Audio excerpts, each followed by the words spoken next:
আজ ৫ই জুন। আমাদের দেশে লকডাউনের আজ ৭৩তম দিন, আর আনলক 1-এর আজ ৫ম দিন। গত ২৪ ঘন্টায় আমাদের দেশে সংক্রমিত হয়েছে ৯,৩০০ জন। এটা স্বাভাবিকভাবেই আবার গত দিনের যে ৯,০০০-এর রেকর্ড ছিল সেটা ভেঙে এখন ৯,৩০০, যা ভারতে সর্বোচ্চ। সংক্রমণের নিরিখে বিশ্ব তালিকায় ভারত ৭ম স্থানে থাকলেও মৃত্যুর ক্রম অনুসারে ভারতের স্থান ১২তম। কারণ আমাদের দেশে ডেথ রেট অন্যান্য দেশের তুলনায় অনেক কম, যেটা একটা খুব ভালো খবর। আর সেই জন্যই আমাদের দেশে এখনও পর্যন্ত যতজন সংক্রমিত হয়েছে সেই তুলনায় মারা গেছে অনেক কম সংখ্যায়। সরকারের তরফ থেকে এই যে ৮ই জুন থেকে যে শপিং মল এবং রেস্তোরাঁগুলো খোলার অনুমতি দেওয়া হয়েছে, তার বেশ কিছু গাইডলাইন এর মধ্যেই প্রকাশ করেছে। সেখানে বলা হয়েছে এই রেস্টুরেন্টগুলো যেগুলো আছে সেখানে তাদের যা ক্যাপাসিটি তার তুলনায় 50% তারা অ্যালাউ করতে পারবে। সেখানে রেস্টুরেন্টে ঢোকার যে গেট এবং বেরোনোর গেট দুটো আলাদা করতে হবে। আর প্রত্যেককে অবশ্যই মাস্ক ব্যবহার করতে হবে, সোশ্যাল ডিস্টেন্সিং মেনটেন করতে হবে।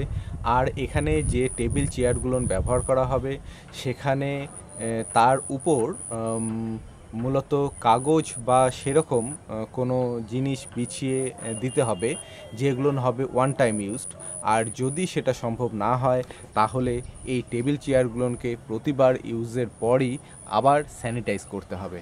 এদিকে আমাদের রাজ্যের উত্তরের জেলা মূলত কোচবিহারের অবস্থা বেশ উদ্বেগজনক। এখানে খুব দ্রুততার সাথেই এই সংক্রমণ ছড়াচ্ছে। এরই মধ্যে এখানে সংক্রমণের সংখ্যা ১৪০ ছাড়িয়ে গেছে।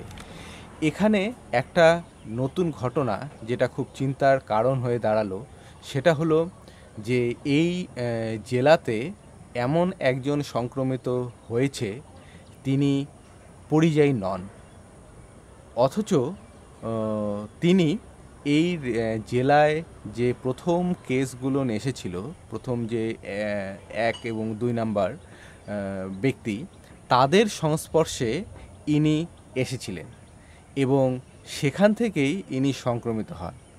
ইনি বেসিক্যালি স্থানীয় বাসিন্দা।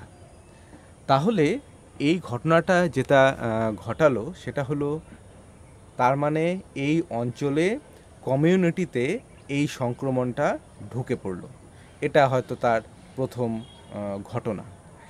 এখন এই যে ব্যক্তি সংক্রমিত হয়েছে কমিউনিটির মধ্যে, ইনি এতদিন তো অবশ্যই বাড়ির মধ্যেই ছিলেন এবং বাড়ির অন্যান্য সদস্য এবং সেরকম হলে পাড়া প্রতিবেশীদের সাথে এনার সংস্পর্শ হয়েছিল।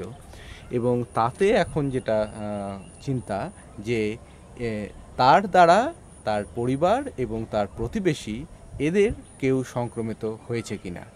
এবং এই কমিউনিটি সংক্রমণ কিন্তু এই শুরু এবং এভাবেই এরপর ছড়ানো শুরু হবে।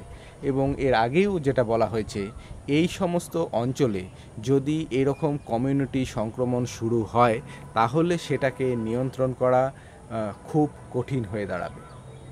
মহারাষ্ট্রে যে সাইক্লোন নিসর্গ আছড়ে পড়েছিল সেটা এখন আস্তে আস্তে মধ্যপ্রদেশের দিকে অগ্রসর হয়ে সেটা এখন আর সাইক্লোন নেই, সেটা এখন গভীর নিম্নচাপে পরিণত হয়েছে।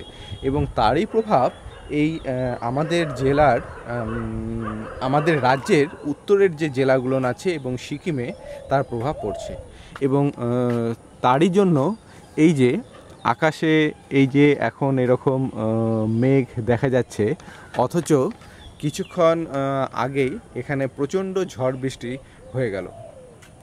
আবহাওয়া দপ্তর থেকে যেটা বলা হচ্ছে যে এরকম ঝড় বৃষ্টি বা ভারী বর্ষণ এই সমস্ত অঞ্চলে ১-২ দিন এটা হবে এবং তারই প্রভাব এই যে এখন পড়েছে।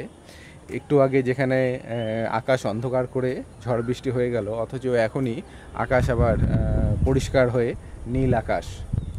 তবে এই ঝড় বৃষ্টিতে যেটা হলো যে টেম্পারেচারটা অনেকটা কমে গেল এর আগে স্বাভাবিকভাবেই যেরকম গরম পড়ে গেছিলো, এবং এই বৃষ্টিটার ফলে সেটা অনেকটাই এখন শান্তি পাওয়া গেল। এই যে পেছনে ঘুঘরুটু, ও কিন্তু ওর জায়গায় বসে ডাকছে। আজকের মতো ব্লগ এখানেই শেষ করছি। দেখা হবে নেক্সট ব্লগে। ততক্ষণের জন্য টাটা।